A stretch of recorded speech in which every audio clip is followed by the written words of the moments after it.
Okay. Yes, I'm ready. So can I share my presentation? Not yet.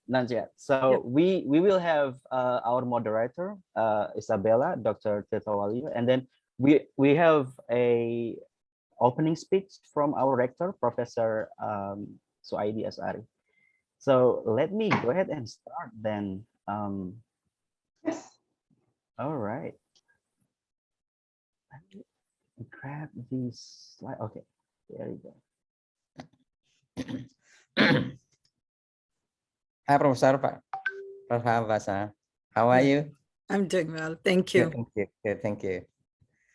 Okay, great. Okay. Good morning. Assalamualaikum warahmatullahi wabarakatuh, and good evening for those who are in the US. We are really glad to have our fourth international professional development in partnership with Michigan State University. And our today's topic is very interesting, mental health. And so I would like to welcome Dr. Farha Abbasi. We met you a couple times, both in Lattice and also in Islamic Center. And I would like to also welcome Mr. Rector, Professor Dr. Suaidi Asari. And I would like to also welcome Isabella, Dr. Isabella Tirtawalio, and all participants here, including Mary, who is really helping us to make this program happen.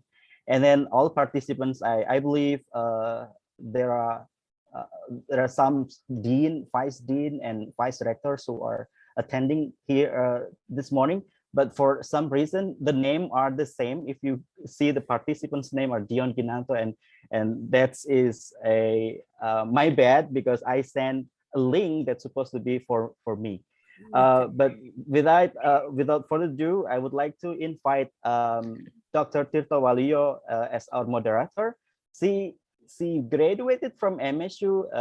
Her PhD is from teacher education, and she is an assistant director, Asian Studies Center in International Center. Let's welcome Dr. Isabella Tirtawalio. Thank you, Dr. Dion Giganto. Hello, everyone. Good morning.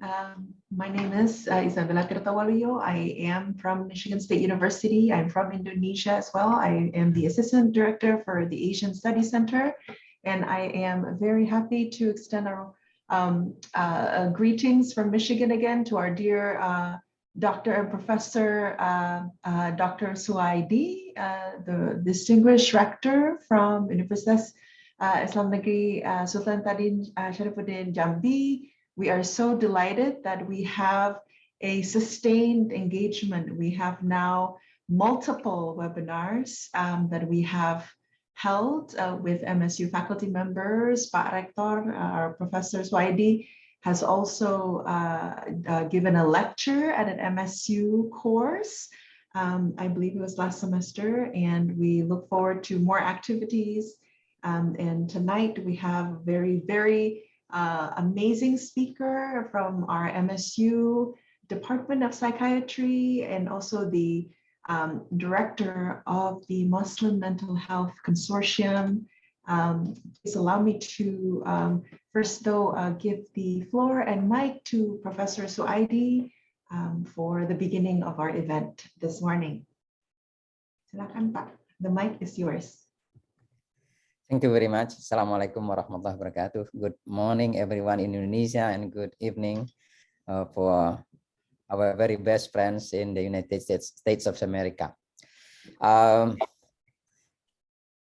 have a very small space of time this morning to open this, officially open this very important program, because I am right now in the middle of a meeting, a yearly meeting with all directors all over Indonesia, and with the also General Director of Islamic University here in Surabaya. So first of all, I would like to thank particularly Professor Farha Abbasi for allocating your time to be here this afternoon, this evening. And also, thank you very much, Professor Tito Waluyo, for having helped us from the very first time up until today, and to make all the programs take place and very smoothly. Second of all, this morning, last night, I met with Professor Ali Ramdhani, the General Director of Islamic University, and I told him that a few weeks ago, 2 weeks ago, I think, I have already sent a letter to him to ask whether it is possible, or if there is no general rule about this yet, I would like to request how to have a program with international lecturers, but only one or twice face-to-face class, and the rest like this, by Zoom, using Zoom. And he told me this morning that they are working on that right now. Why do I ask about this? Because we have already in this era of 4.0 industrial revolution, where we, even though in some perspective, we are forced by the coronavirus to have this kind of academic activities. So I'm waiting for their response to this, and I would like to ask Dion to talk about this in more details, because if we can have this credit class with like 2 or 3 subjects, I think we have we move forward and very in a very we are going to contribute to a very important steps of this kind of collaboration. And I think not only with State Islamic University Sultan Tohas Jambi, but also with other 48 Islamic universities across Indonesia. So Dion, if you can discuss about this later on, and let me know how our friends respond to this. And of course, inshallah, we have I have to ask to the Ministry of Religious Affairs what kind of regulation then we can use, or if there is no regulation like this, and we would like to ask them to ask Indonesian government, because I think this is the time already we talk about this kind of collaboration. And third of all, thank you very much all participants. I've seen here 41 already, and I believe that there will be more participants who would like to join this kind of very important development series. And I would like to share just a little bit. Mental health, or physical health, also like environmental health and other things. We don't talk very much about this in Islamic University, particularly in Jambi. But right now, since we change the paradigms of knowledge at in Sultan Tohas Jambi, everything is possible right now. We talk about environmental, we talk about animals, we talk about crimes, we talk about so many things right now. I have already established 18 center of studies in order to respond to this. And I think the only Islamic University in Indonesia which have this kind of centers only in Sultan Tohas Jambi, which make us possible to collaborate with what we call general universities or secular universities. So I have already also informed to the General Director of Islamic Universities about this. And in a few hours to come this afternoon, I am going to be one of the chair of the meetings talking about this kind of activities. how we move forward from here, because Islamic universities, we used to to stick with Islamic very small things, and now we would like to go out from there, to move from there, what we call now not only thinking out of the box, but sometimes we do think without the box. We have to make some kind of innovation in order to see the world better. So what we are doing right now. So I'm very happy that we have Professor Farha Abbasi this afternoon. Sometimes we use different things because totally different morning and afternoon. But thank you very much for everyone who have joined this, and thank you very much, Dion, who have already worked very hard to make these kind of activities run very well. And we start this for some of us who are Muslims by setting Basmalah. Bismillahirrahmanirrahim. Thank you very much. Enjoy this very important health seminar. Thank you. Assalamualaikum warahmatullahi wabarakatuh. Thank you. Waalaikumsalam warahmatullahi wabarakatuh. I'm sorry, everyone. I have to leave now. I have to go to downstairs to join the meeting. Okay, thank you. Thank you so much, Prof. Suwaidi. Thank you for joining us. Thank you. Thank you. Great. I'm leaving now. Thank you. Yeah. So Thank you. We'll go into Dr. Abbasi's seminar talk, but first of all, allow me to introduce Dr. Farha Abbasi to everyone. Dr. Farha Abbasi is an assistant professor in the Department of Psychiatry at Michigan State University and staff psychiatrist at MSU Student Health Center. Dr. Abbasi has contributed to a range of topics, including the psychological effects and implications around suicide, terrorism, bullying, and harassment. She's the founding director of the annual Muslim Mental Health Consortium.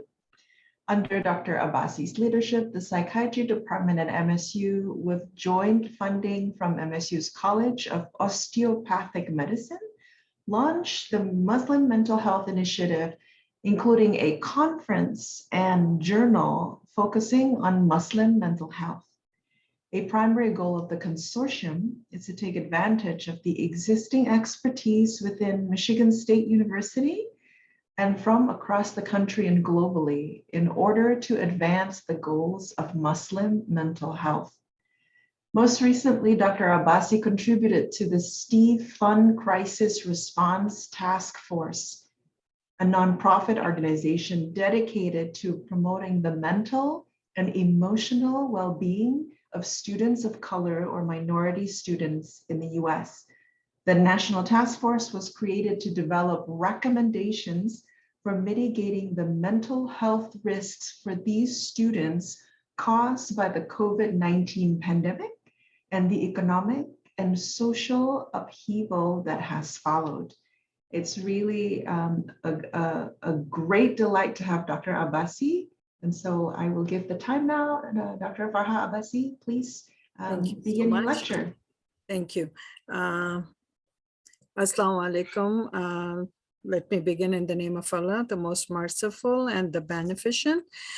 I just want to share my presentation. Okay, can you guys see my presentation? Okay, let me see. So, Not yet. Not yet. Okay. Not yet. Okay. Share. Can you see it now? Okay. Not yet. Not yet. Why? Have you shared screen? Yeah. Yeah, I don't know why it's giving me. Is this the one? Yes. You see the PowerPoint, yeah, but not the presentation, just the PowerPoint file. Yeah, So let Yeah. me start it from the beginning, Yes. and I can, okay. So, Perfect. thank you. So first of all, thank you so much to the respected rector for introducing the topic.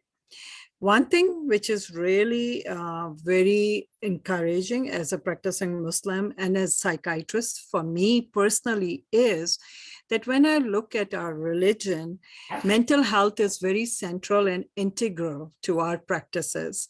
So when we trace the history of psychiatry and psychology, what we consider as Western psychiatry and Western psychology, we actually realizes that the beginnings are actually the basis of psychiatry was established by Muslim scholars.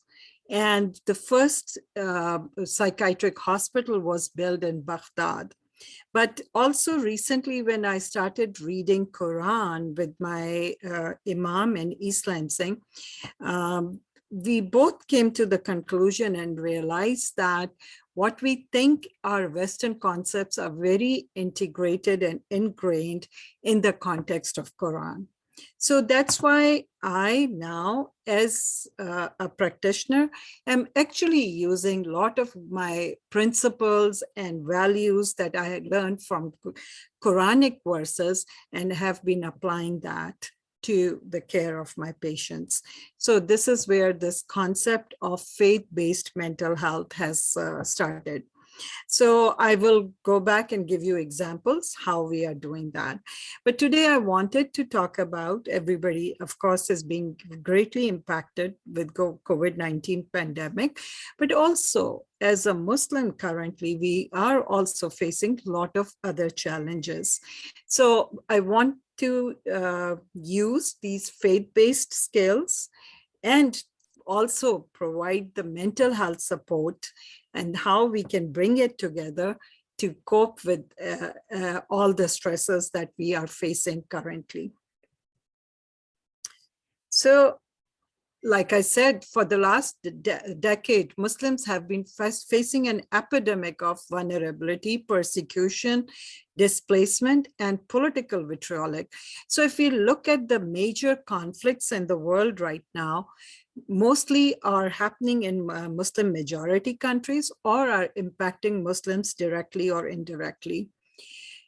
On top of that, the COVID-19 pandemic and the enforced isolation that it brought has added another layer of trauma for this population.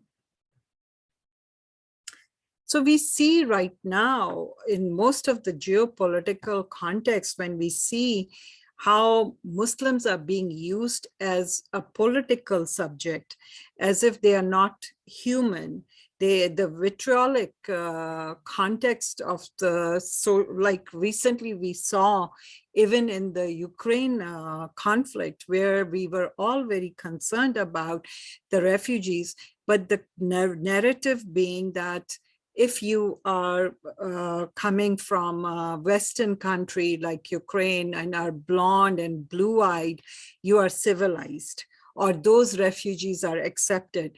But if you're coming from a conflict in Middle East or Africa or Syria, they are considered as a big problem, right? Not being accepted.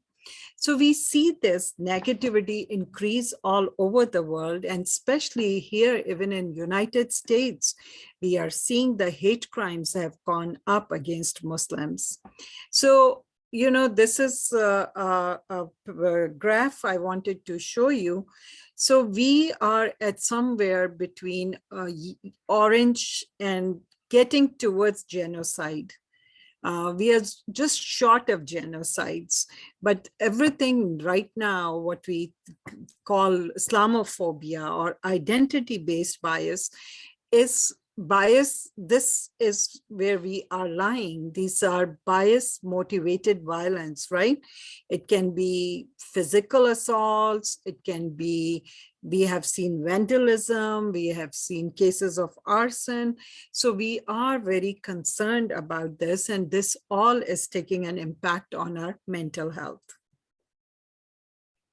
So Muslims are all over the globe, feeling alienated, isolated, and persecuted. Be it a hijab-wearing girl in India being harassed, be it in France, a Muslim ban on hijabs, or be it United States, where be it in United States that we are seeing the negativity. I'm sorry, let me turn this off. So we are seeing a lot of negativity right now. That's taking an impact on us. So what is this living under this persistent fear, insecurity, and deepening uncertainty doing to our mental health is where my focus is right now. And like I said, Muslim women, especially those covering their heads, are feeling like a geopolitical target. It can be a political debate. It could be an election in any country, and you will see the topic becomes that women wearing hijab are being harassed and have to be rescued. Or like we saw in Afghanistan, that they went to war because they wanted to rescue Muslim women there. So they have become victims of harassment, intimidation, and physical violence. And then we see, I'm really concerned, another group is the Muslim youth, right? Who all over the world are under constant suspicion as being seen and treated as potential threats. Be it United States, be it UK, be it other European countries, be it. So it's like having an impact on our potential, our possibilities. But so again, why is this being done is through the media, right? Like this example that Muslim woman is represented as this like a very persecuted, a woman who has no power, has no agency, cannot speak about her own rights, and Muslim men are angry, violent, and so this Muslim woman has to be rescued, right? And this is a TV show right now happening here in America. It was called Homeland Security, that you can see all the Muslim women are faceless and they are being rescued, or other pieces that if Muslim women are shown, they're shown in a certain stereotypical way.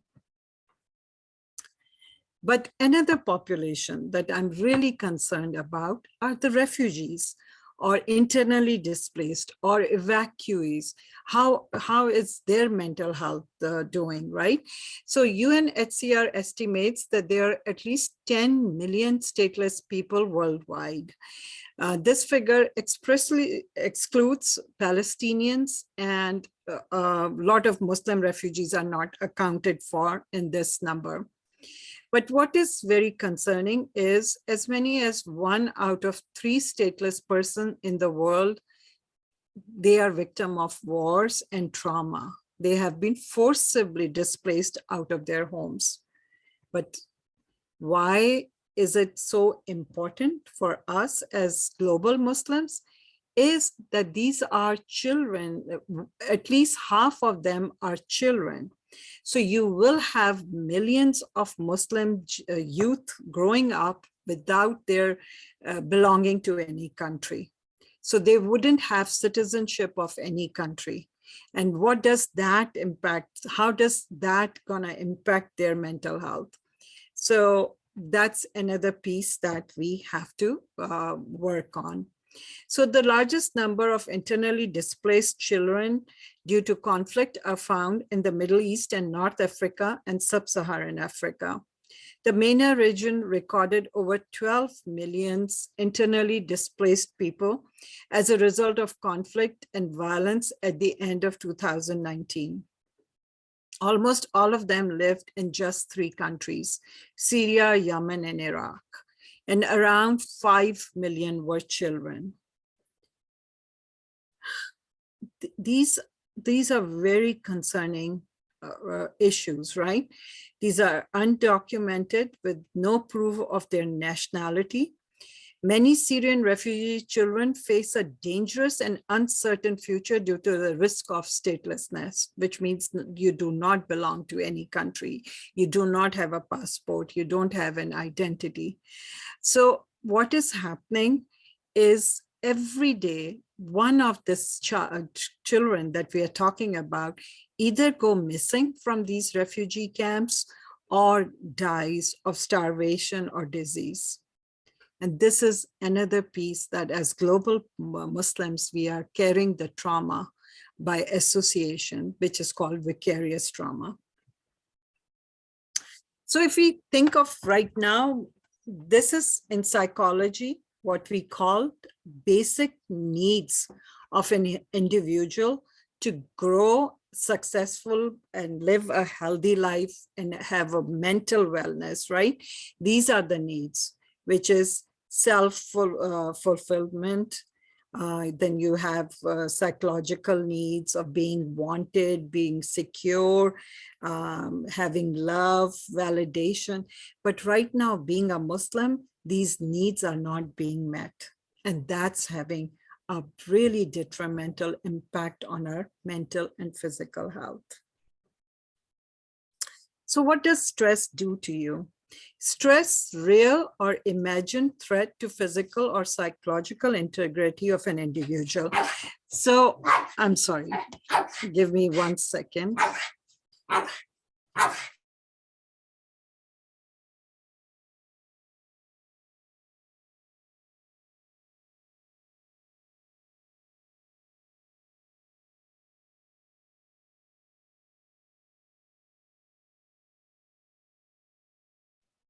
Bapak Ibu boleh menuliskan pertanyaan di kolom Q&A. So, sorry, I'm back. So this stress is a real or imagined threat to physical or psychological integrity of an individual. Stress, when in small quantities, is a natural thing given to us, which is like if we didn't have stress or little bit anxiety, we won't be able to fulfill our responsibilities. We won't be able to finish our work.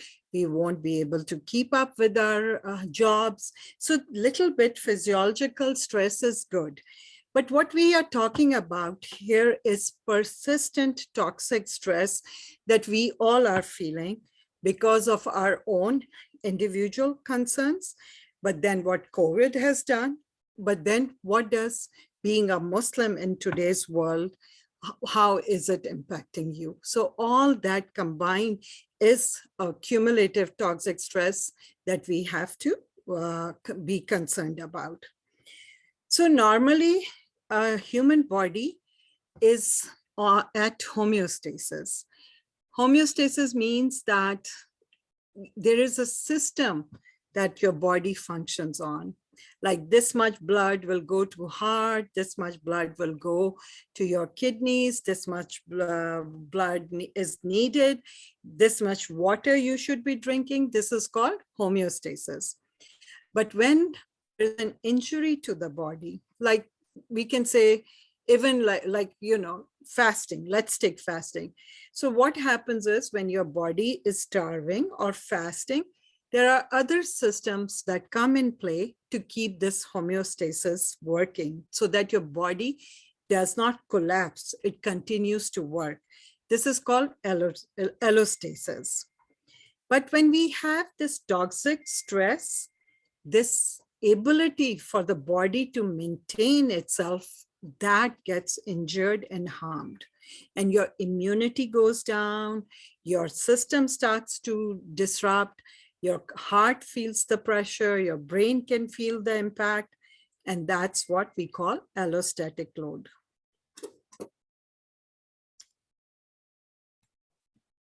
Okay.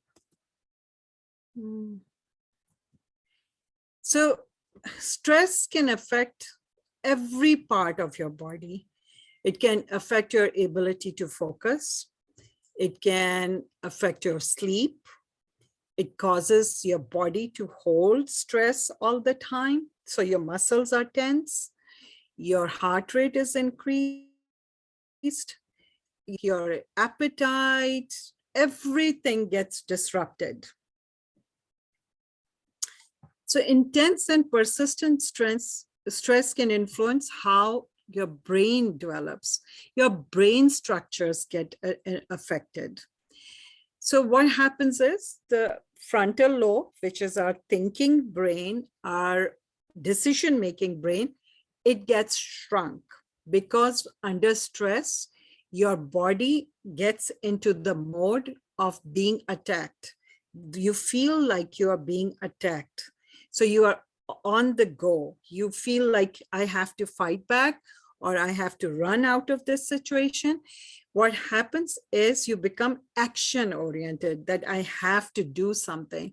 And that takes away blood from your thinking brain. So your thinking brain shrinks, your feeling brain, your emotional brain gets enlarged. So you become very emotional, very impulsive, and you're getting ready to fight, right? But this constant being in the fight mode starts to releases so much stress hormone that it starts to impact the ability of your body to function. That's why people go on to develop diabetes, heart problems, hypertension, high cholesterol. So it's interesting that we invest so much time in investing into physical problems, but we don't realize that what is happening in your brain and in your mind is impacting all parts of your body. So that's where it is important to understand that, think of it this way. If you hurt your finger, the pain messages go to your brain, and your brain releases then chemicals to take this pain away. So if any part of the body is hurting, brain will change. But if the brain is hurting, it will affect all the parts of the body. And especially what we are seeing right now, the trauma that we all are experiencing, it's gonna impact all the functioning, right? You can have panic attacks, you can have nightmares, emotionally, you will feel sad, hopeless, but your ability to concentrate. So the thing why it is important to treat these are that it can affect your ability to study, to have career, to have healthy relationships, and all that comes under mental well-being.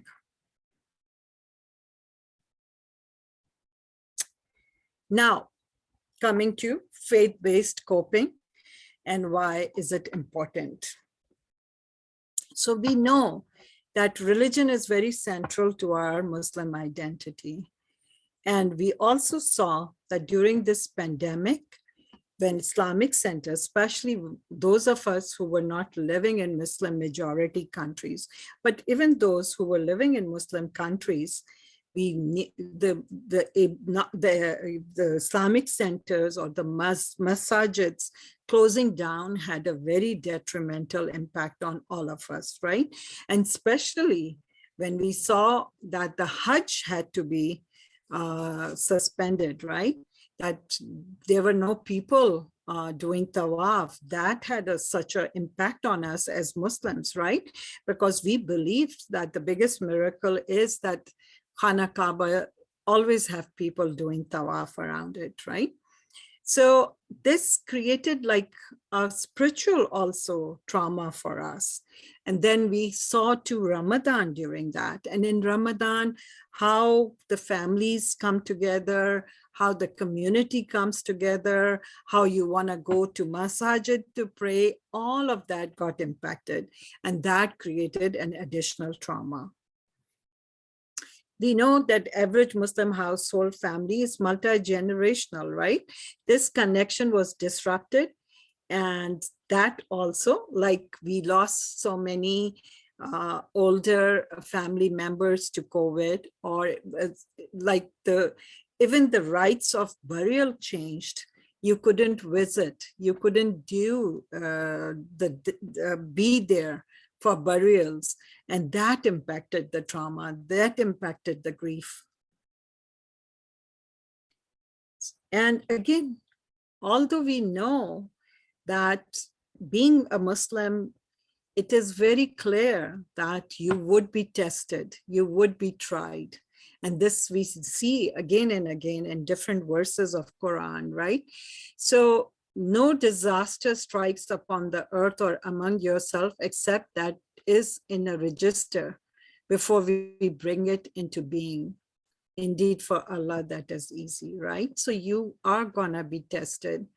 And then I love this surah, that we will surely test you with something of fear, hunger, loss of wealth, lives, food, but give good tidings to the patient to persevere, right? And then the verse that we all know, that verily in every hardship is ease. So that is the spirit that I wanted to bring to my mental health work. And then what I realized that if we go here and read the Western knowledge about who's successful, who's happy, and if we read about their lifestyles, what are they practicing? They are practicing gratitude. They are practicing sabr and shukr. And simple living, right? And doing acts of kindness, doing acts of philanthropy. And where are these concepts? They were already given to us. And we saw Prophet ﷺ practicing it, right? And this is, again, Prophet, and they also saw death, losses, grief, pestilence. We know there were pandemics in their times too. And we know that they said, it was clearly mentioned in the narratives that if you hear of its presence, that's pestilence or pandemic or a plague in a land, don't enter it. But if it's present in the land where you are, don't fly from it. So this concept of quarantine and social isolation is also coming from Islamic narrative and Islamic literature. Again, constantly when you are being tried, tested, there are words of encouragement also in Quran. La taqnatu, la tahinu, like don't lose hope, don't get tired. And then we read, Allah burdens not a person beyond his scope, right? Surely with hardship there is ease. So it's very interesting that you have trials, tribulations, but then there is reward. There is support that is being provided throughout the Quranic verses. So we know that when we talk of Sharia, and it talks about preservation of property, preservation of nasl, but another very important concept of Sharia is preservation of akal. So Islam is one religion that really brings mental competence to the center. If you are not mentally competent, you cannot be a practicing Muslim. You can be born Muslim, but you have to be mentally clear to know, understand, practice, and say that you are Muslim, right? That's all combined, like saying Shahada, believing it in your heart, praying, fasting, all action, thought, emotion, everything was brought together, but it started with mental clarity and competence. And if you were not mentally competent, then you were majnoon. You were exempt from all religious duties, and actually you became responsibility of the community should be taking care of you at that point. So it is very interesting that any practice, all the practice in Islam is about augmenting wellness, right? So anything that takes you away from mental clarity was prohibited. And examples, you were prohibited to act on anger because it was understood that in anger you will not make good judgment. Alcohol was prohibited. Anything khimr, anything addictive was prohibited. Why? Because mental clarity was important. And time again, prophets, when felt discouraged, they were encouraged to seek this mental wellness. We saw that Prophet ﷺ would go meditate, would take time away and sit in quiet and meditate. But beside that, the 5-time prayers in itself are a form of yoga meditation. So when you do those physical actions, you are stretching your body, you are bringing the blood to your brain. So the concept, wellness, but every action of wellness also becomes an act of welfare. And then if you do it in community, that's the gist of Islam, right? So example, when we pray, we are praying for our spiritual wellness, but it has physical and mental benefits. Like an example, when you do the wudu, before namaz, you are doing hygiene, you are cleaning, but you're putting cold water or water on your pressure points, all the pressure points. That means 5 times a day, you're bringing your stress levels down. And all this is now being talked about in Western science, which we already had the practices. And when we do namaz, we are also doing gestures, we're releasing stress in our body, and we are increasing the blood flow. But how does it become welfare? Because you are told to stand in a row, irrespective of your color, your gender, your socioeconomic status, you all are equal in the eyes of God. When you are praying, you are standing in one row, irrespective of who you are. You all become equal. So that becomes welfare. Another thing, when you pray in community, you also become aware of each other's condition. You ask like, oh, how's so-and-so doing? If you bring food, you are sharing the meal. But if you find out that somebody is struggling with illness or need emotional support or money, that's where the in-community system was built. So this is a great mental health model that all the asylums that were built for mental health wellness in Baghdad, the first ones in the history of psychology and psychiatry, were based on these concepts. And they did not separate mental and physical health. It was about your wellness. And these were built in middle of the city so that the whole city could contribute towards taking care of people struggling. But not only that, after the illness was over, it became the responsibility of the community and the city to integrate these patients back into the society. So this is the model that we really need to go back to. Unfortunately, what we see, we have deep stigma around mental illnesses, right? And that becomes the biggest barrier in timely care for us. Another thing we see that if you belong to religious community, you see every struggle, like if I go and tell someone that I'm depressed, they will say that your faith is not strong or you are not praying enough, right? Or sometimes we start to see these struggle as maybe God is testing me. Maybe I shouldn't get treated. Maybe God is angry with me. So all this negative thinking comes in. On the other hand, used positively, religion and spirituality often play a vital role in healing for people belonging to a religion, right? And we know that what is happening right now in America, and I see that in a lot of Muslim majority countries as well, that if you are struggling with mental illness, then the first thing you would go to an elder in the family, but then you go to a religious leader. You always want to go of a religious leader. Unfortunately, you don't get to a mental health provider till you are seriously ill or in a crisis situation. So that's where I think the role of mental health providers and spiritual leaders is so important, that we need to work together.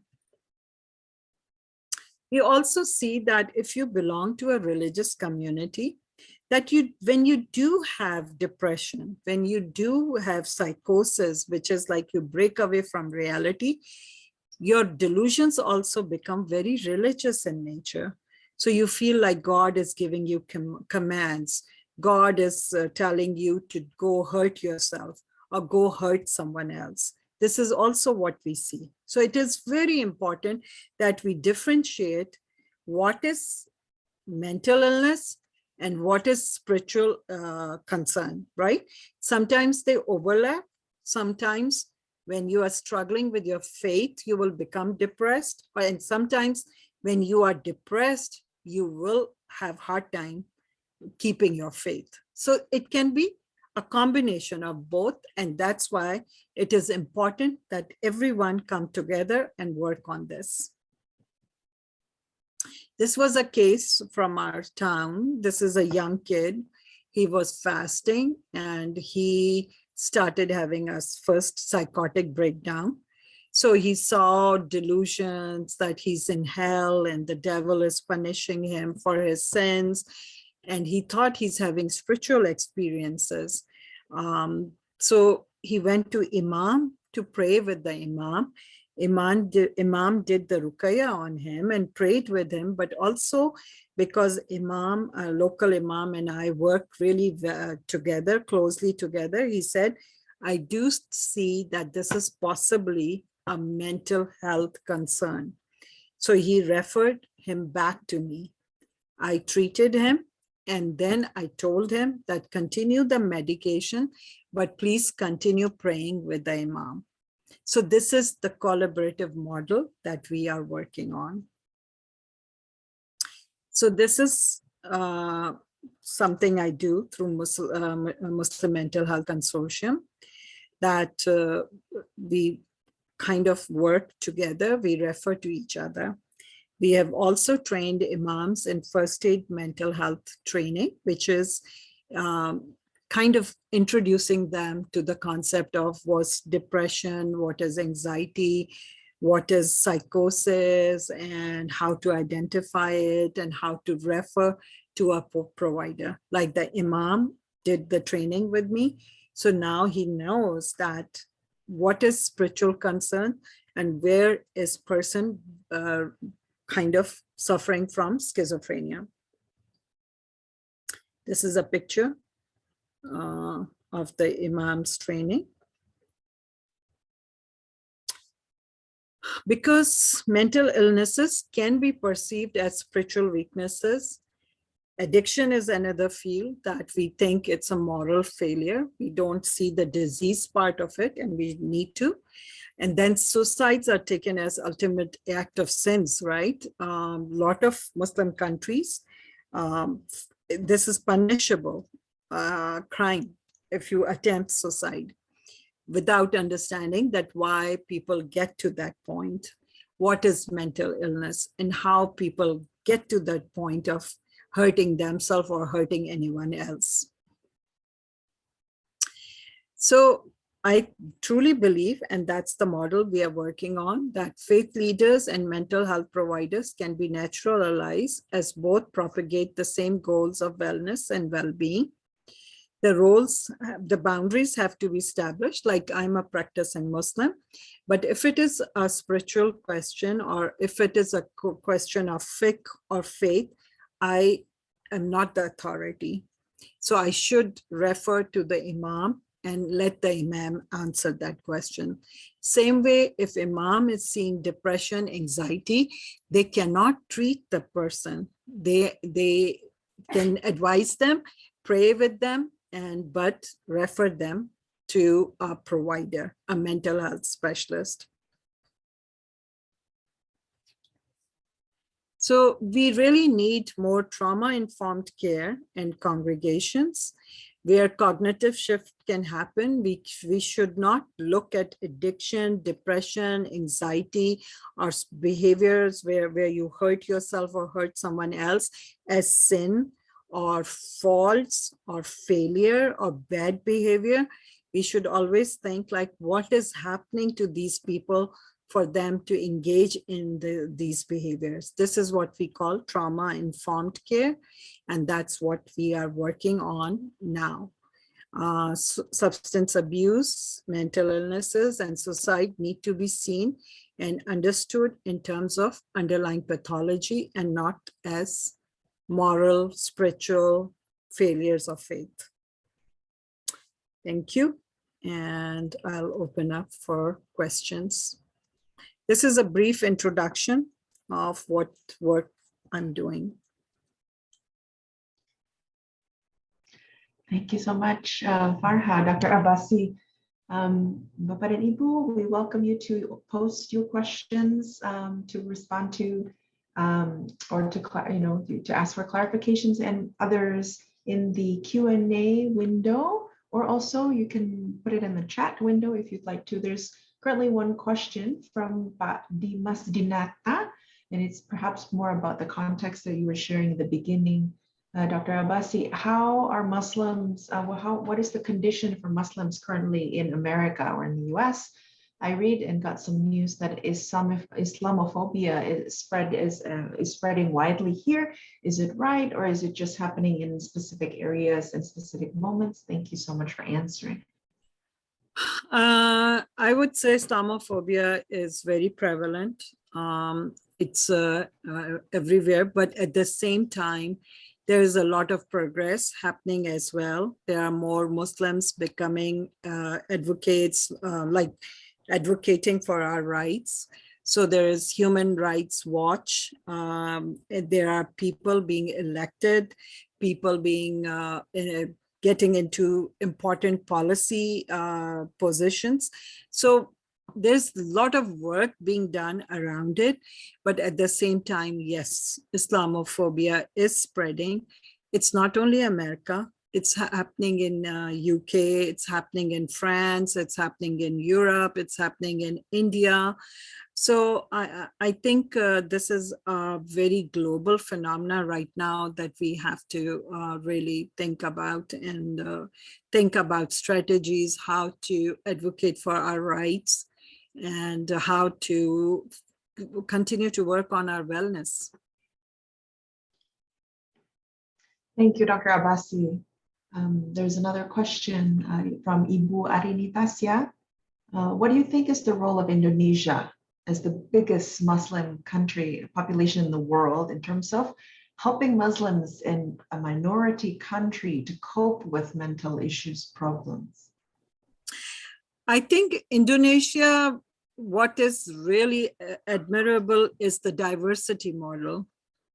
You are a diverse country, and it's setting a very good role model how you are working with your minorities, how minorities are represented, how it's very interfaith as well initiatives that I see. So that's one thing, I think, the model that we all have to take in context. But also Indonesia being a majority Muslim country, I think it is very important to work on the mental health concerns. I'm sorry, I'm dog sitting for my, just a second.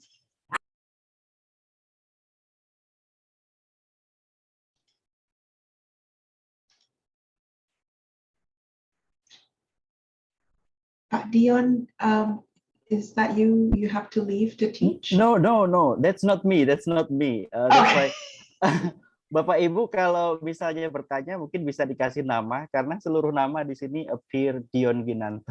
Tapi yang bertanya itu bukan saya. So I was completing. So Indonesia, I think you have the resources, you have really good academic organizations. I think it is so important if you integrate mental wellness into your curriculum and your create awareness, because there's a lot of stigma in Indonesia as well.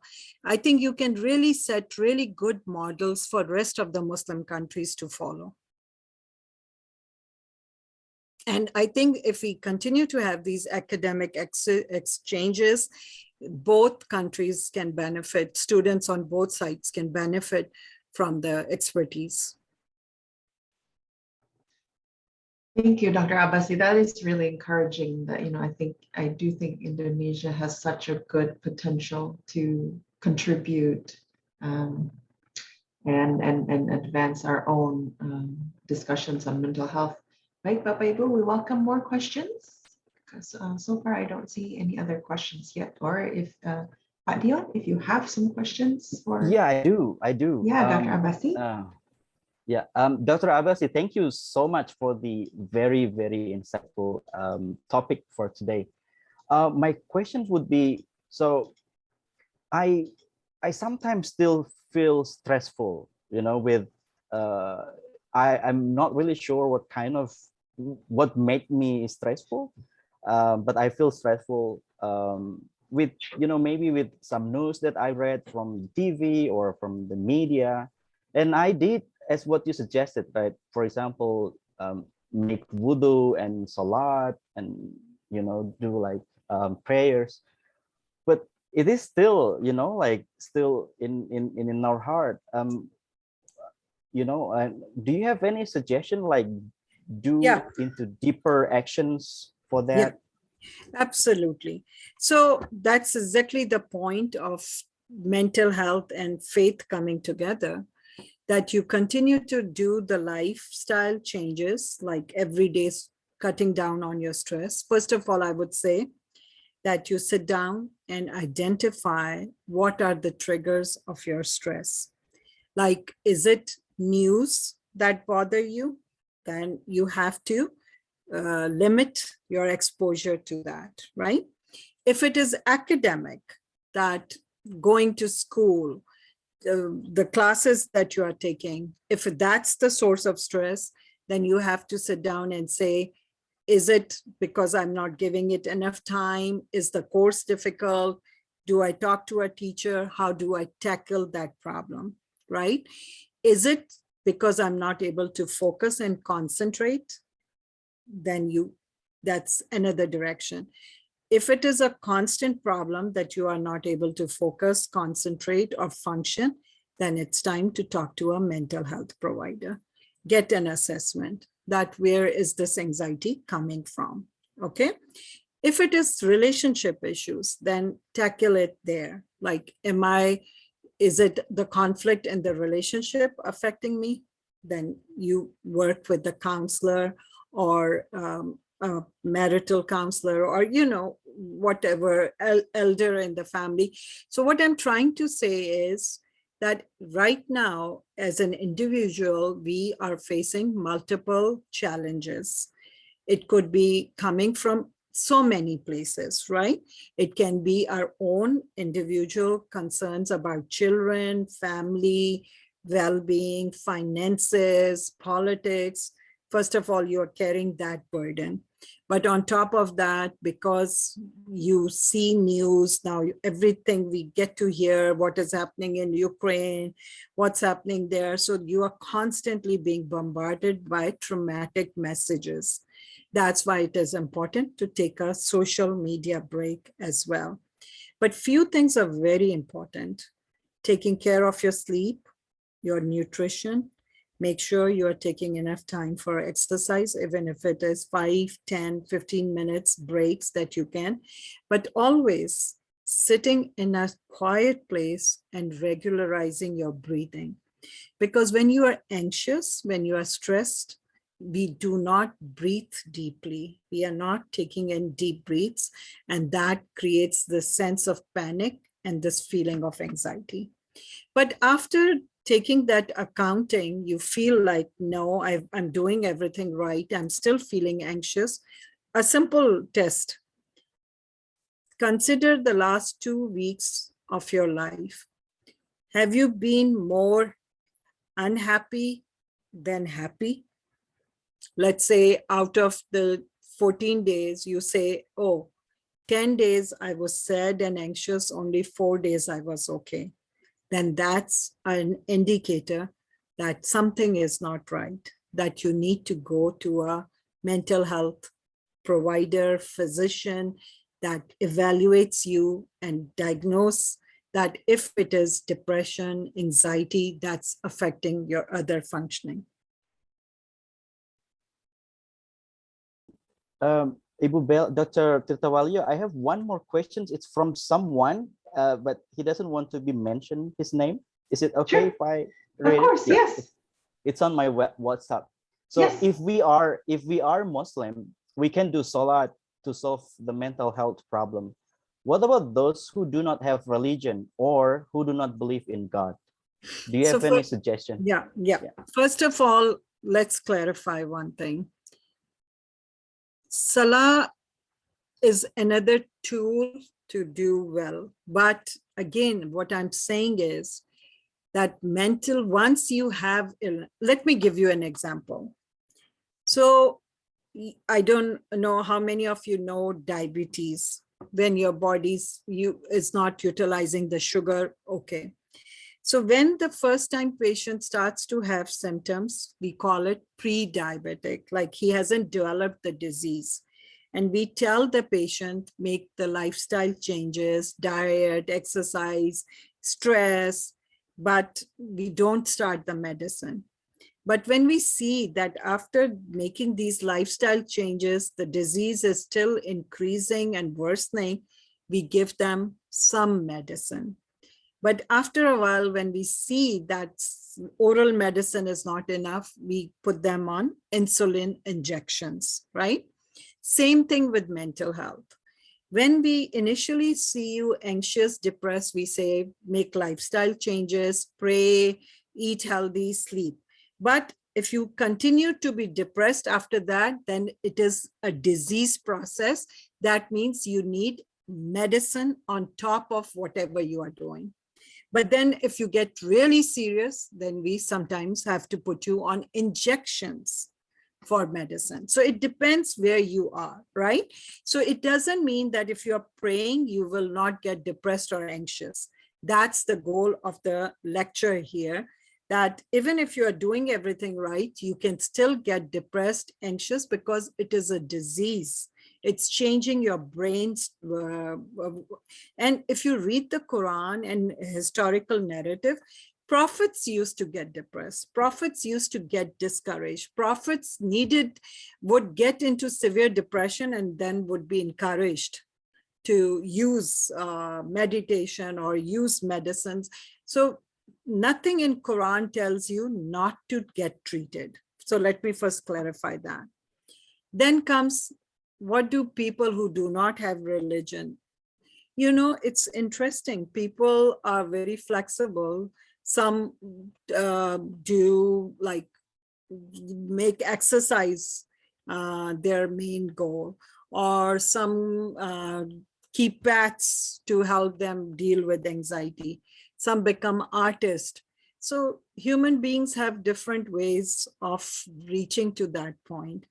But does spirituality helps tranquility? Yes. What I want you to know is that faith and religion is a big gift that we have, that we should be using for our resilience.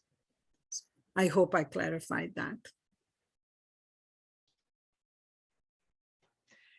Thank you. Any other questions coming to you, Pak Dion, from our audience? No. Okay. It's Because I have one question, if I may. okay. Great. Yeah, Bapak Ibu, we welcome more of your questions, but if not, I'm going to ask a follow-up question. Dr. Abbasi, and the previous question is related to my wondering of how do religious leaders model, how can they model this healthy understanding between faith and mental health? Wow. Can religious leaders who, like you mentioned, they are themselves human beings they may also, struggle with stress or even depression. Would they, it seems that a lot of religious leaders in our societies need to appear strong and not be vulnerable emotionally. Right. So how can we help religious leaders to understand that it's okay to be vulnerable? It's okay to be honest and to, I think, yeah, absolutely. So the work that we are doing, faith-based mental health, part of it is helping, because we were realizing that there was high burnt out rate, compassionate fatigue in faith leaders.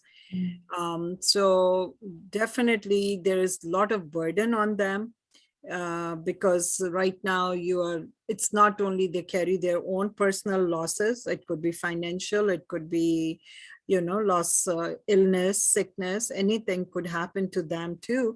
But then unfortunately, they don't get the support from, because they're carrying the load of the congregation as well. The trauma of the people that they are serving, they are carrying that also.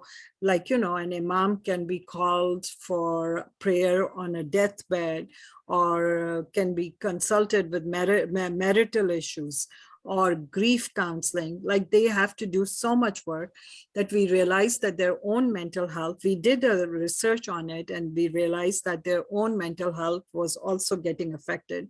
So the benefit of this work that I'm doing, faith-based mental health, or many other are now doing in the country, is that the imams are getting aware of their own vulnerability, are more open about seeking help. They don't mind reaching out to counselors, therapists, or if they need to be on antidepressant. I see that change is happening. But also the imams are using their pulpits, like we have Friday khutbah on mental wellness. We have Friday khutbah on domestic violence or addiction or suicide prevention. They have become very important part of mental health movement. So the great model would be, and my hope is, that's why I'm doing this work with Malaysia or Jordan, or now hoping to do it in Indonesia or Pakistan. We are doing in Pakistan is educating faith leaders that, how it is natural for faith leaders and mental health providers to work together for the benefit of the community. And it starts like I, as a mental health provider, have to be careful about my mental, spiritual health. Same way, a faith leader has to be careful about their faith, spiritual health, and mental health. So I think that's the model we are creating. And that's the model I really hope to establish in Indonesia. Thank you, Dr. Abbasi. Any other questions from the audience or Pak Dion?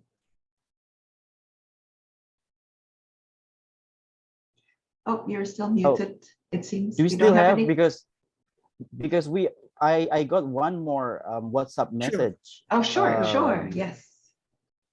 Okay. Maybe one last question. Let me read. Yeah. How do we help our friend or colleague who feel depressed, but she does not want to seek help or to go to counseling or to share their feeling to others? She only wants to share with you alone.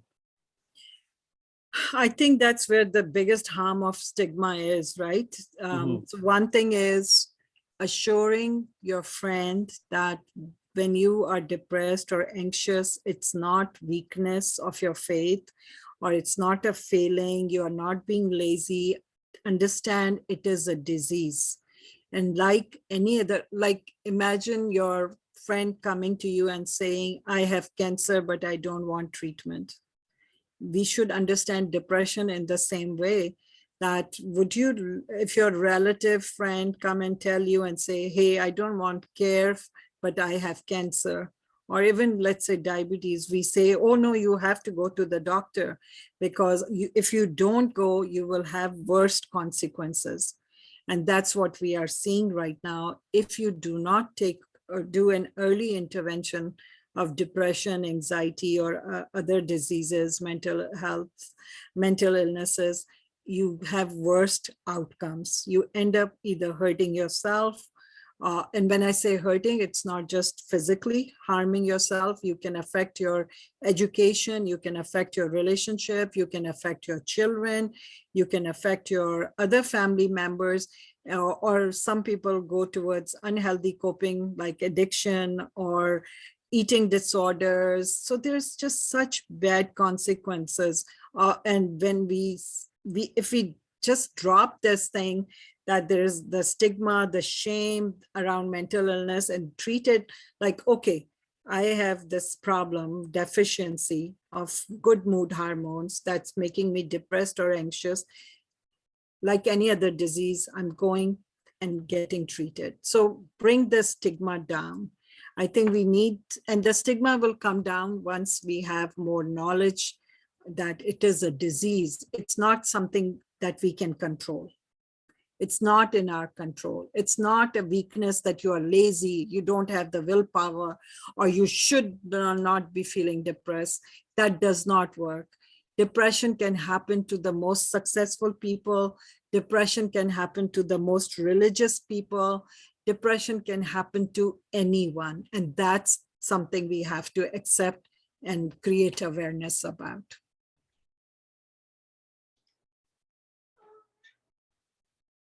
Thank you. That's so wonderful, Dr. Abbasi. And hopefully we can continue the work with now training religious leaders. Dr. Dion, maybe we can have follow-up on workshops. Yeah, that would be wonderful if we yeah. can follow up with those activities. Yeah, with imams and workshop. And that is what Dr. Abbasi has been doing. So Right. Yeah. So Sure. if there are no more questions, I will return it to Dr. Dion Ginanto. Thank you so much, Dr. Farha Abbasi. I think that was a wonderful seminar. I think hopefully everyone agrees. I'm sorry It's for just the so- distractions. A little puppy. The poor thing is zoomed out. He's like, He- she's always on the Zoom. He wants to talk as well. Wants attention. That's right. Oh gosh. Yeah. Thank you, Dr. Dion Ginanto. I'll return the mic to you. Well, thank you so much, Dr. Tirtawalio and Dr. Farha Abbasi. Thank you once again for your insightful and very important topics. And yes, as Dr. Tirtawalio mentioned, we should continue to follow up this activity, maybe to go to broader on the religious leader, to imam, and to scholars related to Muslims. And well, thank you so much. Do we have a chat? No. I just have one request. If you get any feedback, please do convey it to me. That what does your audience would like more information on, or if there are feedbacks on how I presented, or if there's anything more that I can add, I would really appreciate that. Well, will do. I'll mention to the participants. Once again, thank you so much, Dr. Farha Abbasi, Mary, Dr. Isabella, and others participants. And I already put on the chat box the e-certificate that you can fill out and with your name and email, and it's automatically sent to your email.